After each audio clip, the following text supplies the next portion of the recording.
Well, hello everyone. We're back.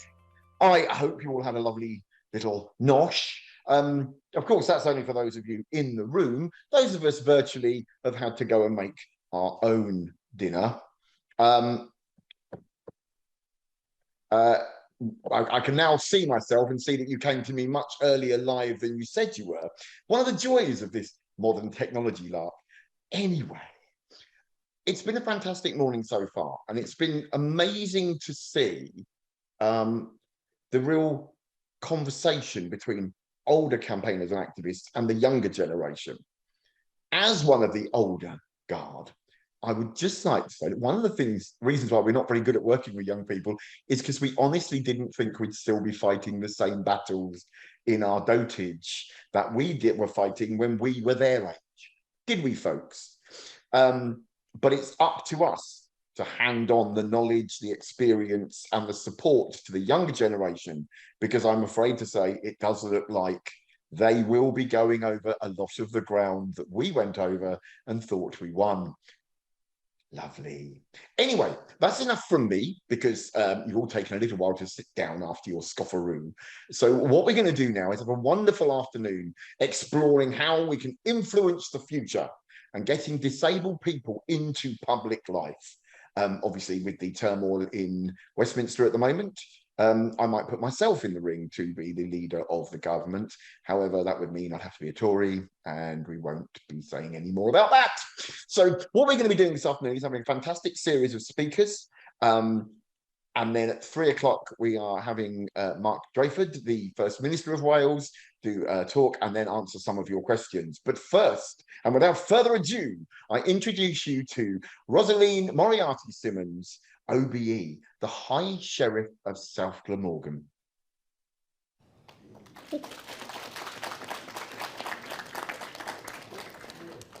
Thank you for inviting me to speak at this 50th anniversary conference. I cannot actually believe that we've been as active as we have for 50 years.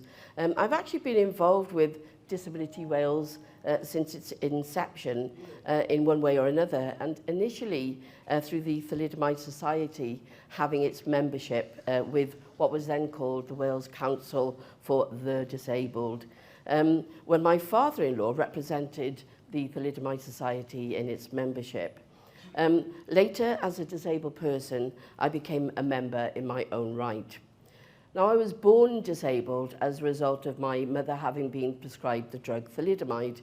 Consequently, it affected my limbs, but most people don't actually realise that it also affected all of our internal organs as well. Even as a young child, I noticed and even experienced inequality, discrimination and prejudice. And the first school that I went to was for disabled people. And there were lots of things happening there that I wasn't particularly happy about. So I managed to persuade the headmaster to let me set up a school council. And that allowed the pupils to air their grievances or make suggestions and make complaints and all sorts of things. But then also, in terms of experiencing pure prejudice and discrimination, I can go back to when I was about 12, 13, and my mother had taken me to a shop which was quaintly called a boutique in those days, where you'd get nice pretty little frocks and all the rest of it. And she'd seen something in the window that thought might suit me without her begrudgingly having to lop off a whole sleeve, which really irked us, you know. So you pay an absolute fortune for a dress and have to chop half of it off. So we were in this shop, and all of a sudden the lady came from behind the counter screaming and shouting to get that pram out of my shop. So we kind of looked around, but I couldn't see anybody who was using a pram. Clearly, she was referring to me and my wheelchair, which was my means of transport, how I could get from A to B. And we were absolutely devastated and dumbfounded and speech struck for once, which doesn't always happen for me. We left the shop, and then I was aware of my mother crying behind me, and that made me both angry and upset. And I think it was at that particular moment in time that I realized, you know, I needed to do something about it, that I had a voice and I could use it, and so consequently I did. Disabled people were also missing from society and missing from everyday life. Basically because the majority of disabled people back in the day, when everything was black and white, were hidden away in schools or in institutions.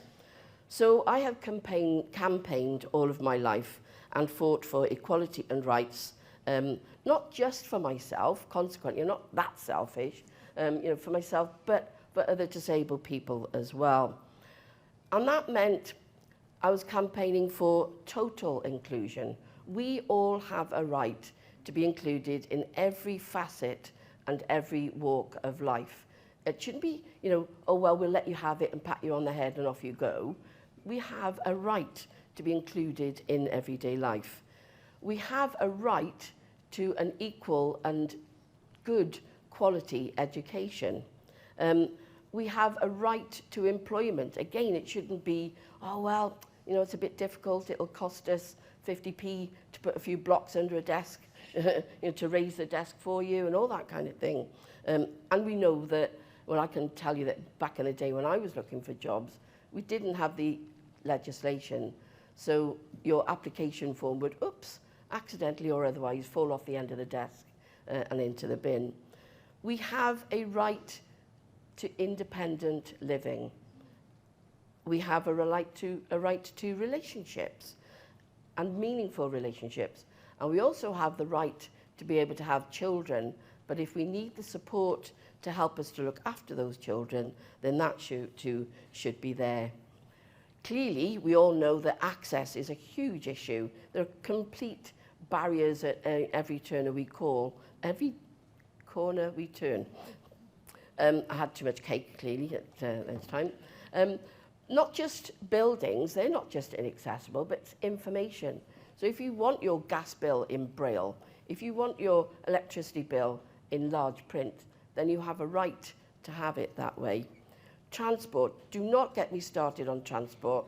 It's an absolute soapbox for me, along with many other issues.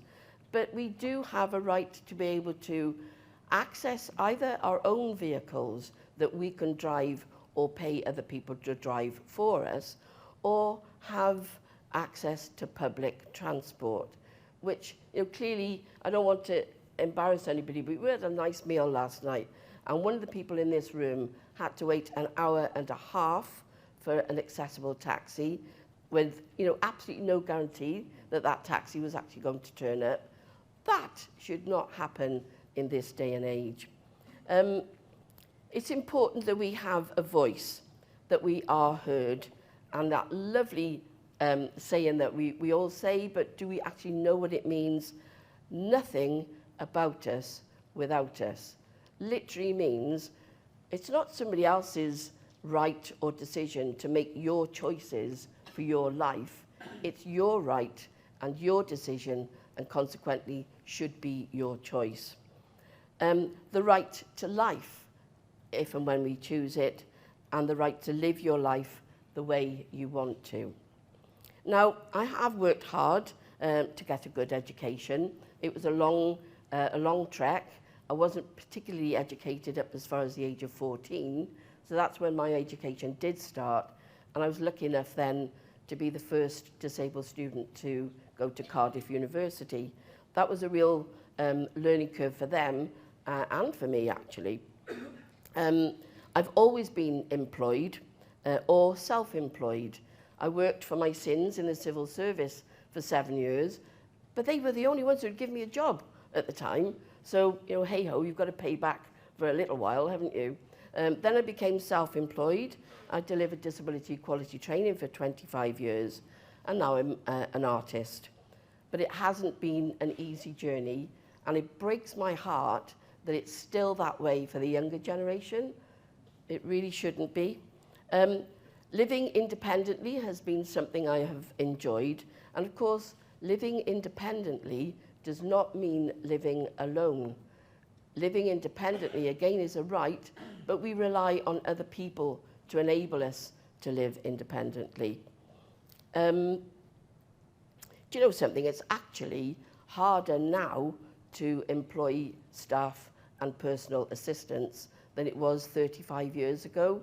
So something has seriously gone wrong, and I don't know the answer, but I am down one PA and have been so for about 4 or 5 months. And I really don't know where to go. I've tried every possible avenue that I can think of. Whilst there has definitely been improvement, and some of this, a small bit, has been down to the legislation, both the Disability Discrimination Act and the Equality Act 2010, one of the biggest problems is that word reasonable adjustment. And what's reasonable to one person is not reasonable to us as disabled people. Most of it has been because of disabled people.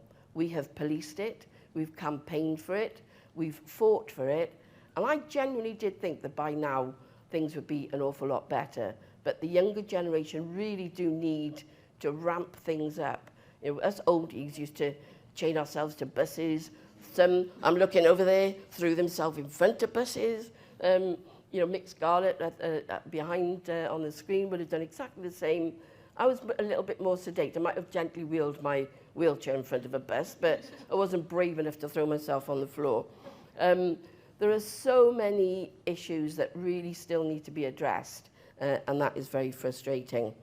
The social model of disability, once you get that, it's a complete eye-opener. For me, it was something that I believed in, but didn't know that there was a phrase for it. I didn't know that the social model of disability was the actual way that I wanted to live my life. So go out and spread it. Tell everybody about the social model of disability, especially disabled people, but it's also important that you tell the politicians and others as well. We still have an incredibly long way to go before we actually achieve full equality. Now, on to the High Sheriff. Who am I? How the hell did it come about? And what do I do? So basically, I am the High Sheriff of South Glamorgan, so that makes me the King's judicial representative. So I represent the King on all judicial matters within the county, which apparently means that I'm responsible for the behaviour of everybody within the county, which is seriously worrying as I look around this room, because I know that many of us have been a bit mischievous. But basically, every appointed High Sheriff is responsible for nominating a successor. And this is usually actually 4 years in advance of you taking on the role. A High Sheriff must consult with the Lord Lieutenant. Now, the Lord Lieutenant in any county is actually the King's overall representative. It's been really hard getting used to saying the King's, because up until now, or when you're in September, it was the Queen's judicial representative or the Queen's actual representative. So they'd have to consult with the Lord Lieutenant, with a number of other dignitaries, and a panel of completely independent people before making a final decision. So names are thrown into a pot by all of the people on this panel. You get discussed, you get investigated, you have to be a person of good standing within the county. That really does make me giggle. No, I am a good person, but you know, I like to cause mischief sometimes. So you're an upstanding person within the county. And they then choose a name to go forward. So it's only at that stage then that the individual person is approached and asked if they would agree to be appointed as a High Sheriff. If and when they agree, the nomination is then passed to the Privy Council. It's then read out by the late Queen's Remembrancer, now the King's Remembrancer, at an annual nomination ceremony, usually held in November, in the Royal Courts of Justice in London. So it's a bit like if you're going to get married and your banns are read out 3 times. So it gives people 3 years opportunity to come forward and say, no, this person should definitely not be a High Sheriff. This process must happen 3 times in 3 consecutive years before being submitted to, and from now on, for the King's approval and appointment. Thank you. A High Sheriff, basically, in an absolute nutshell, excuse me, I talk too much and have done for 7 months, so I'm losing my voice. So High Sheriff is an independent, voluntary, non-political, nudge, nudge, wink, wink, royal appointment for a single year and involves ceremonial, judicial, charitable and community functions. A royal appointment is initially, as I said, it literally is only for 12 months. And this actual role dates back to the Saxon times. There is no other office holder, certainly in the United Kingdom, I don't know about the rest of the world, but no other office holders can trace their roots back to the 7th century. Excuse me. If you think of Robin Hood and his merry band of men and how the sheriff... Sorry, can I get a drop of water somewhere for a minute? Steve's got one at the back, I think, somewhere. Excuse me. Sorry, I haven't got COVID, you're okay. Because I go somewhere often, I'm literally having to stick those things up my nose on a daily basis. And it's not the nicest thing in the world, is it? So, thank you. I'm just going to take a drop of water, if you don't mind. Sincere apologies.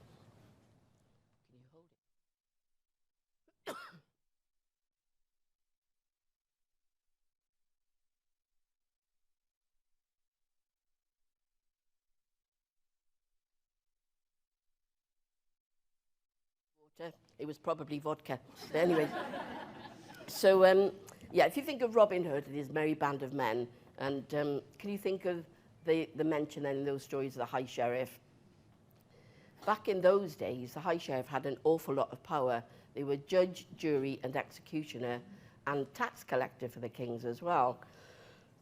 And so they actually got to the stage where they had too much power, and so the powers were withdrawn from them gradually, slowly but gradually.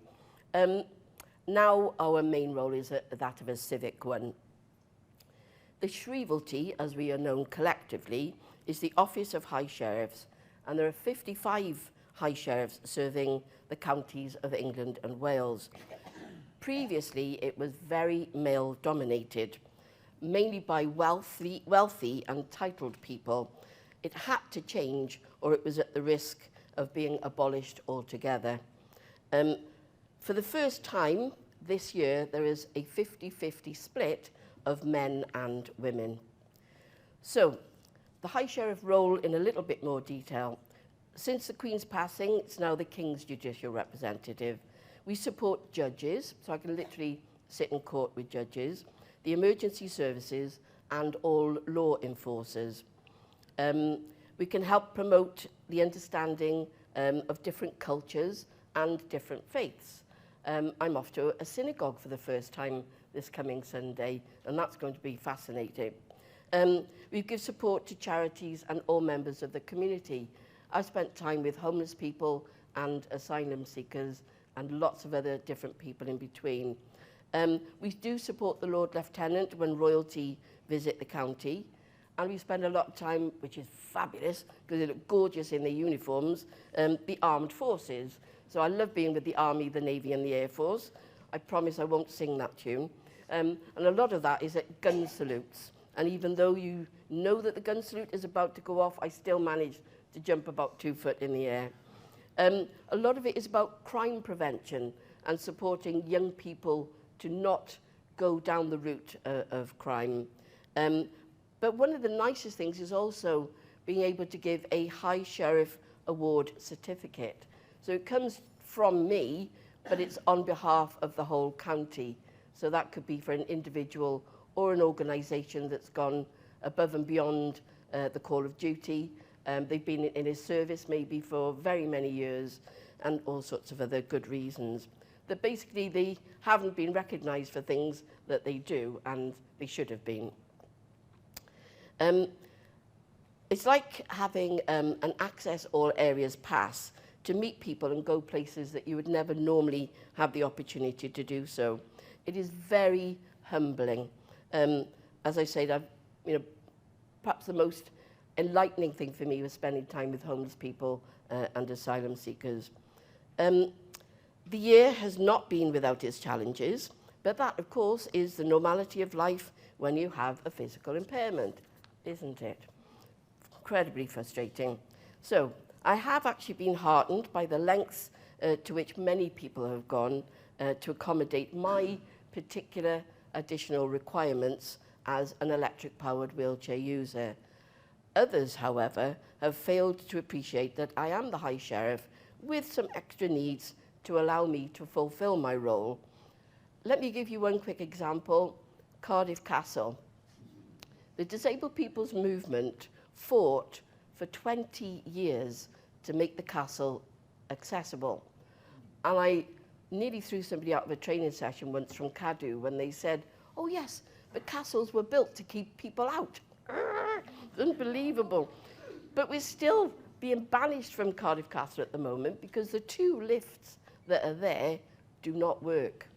So I was invited as High Sheriff to an event there and couldn't go because the lift wasn't accessible. The 2 lifts were not accessible.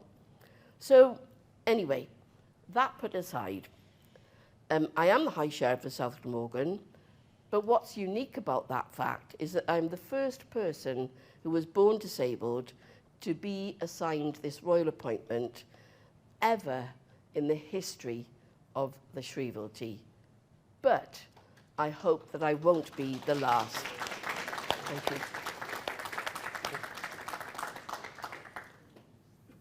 Thank you very much. Are there questions or is that it?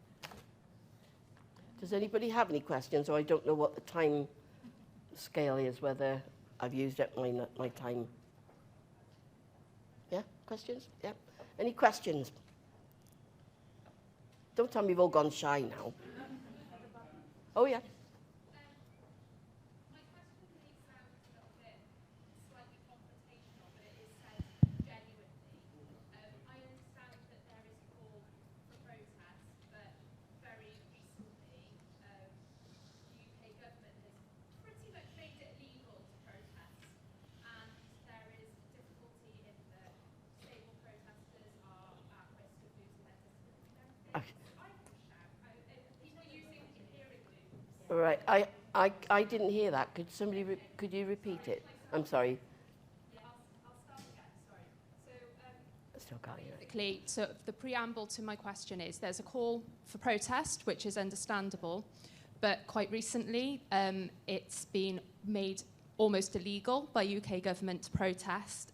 Disabled people are at risk of losing their disability benefits if they protest, and other benefits as well.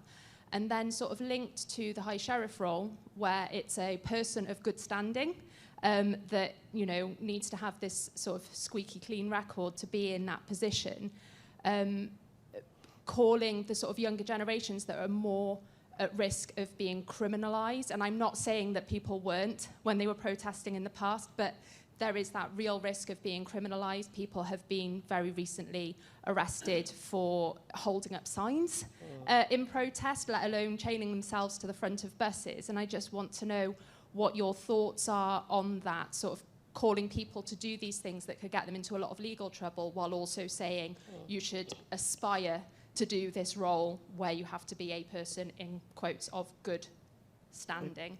Okay. Well, with this particular role, you can't aspire to be it because you're nominated by other people, and they've made that decision before you ever take on the role. But I have protested it in the past, and so it wasn't seen as a bad thing when I would have been, you know, investigated, and my past would have been investigated. So I would like to think that if the whole role and the whole system is to evolve, then things like that will be taken into account in a positive way rather than a negative way.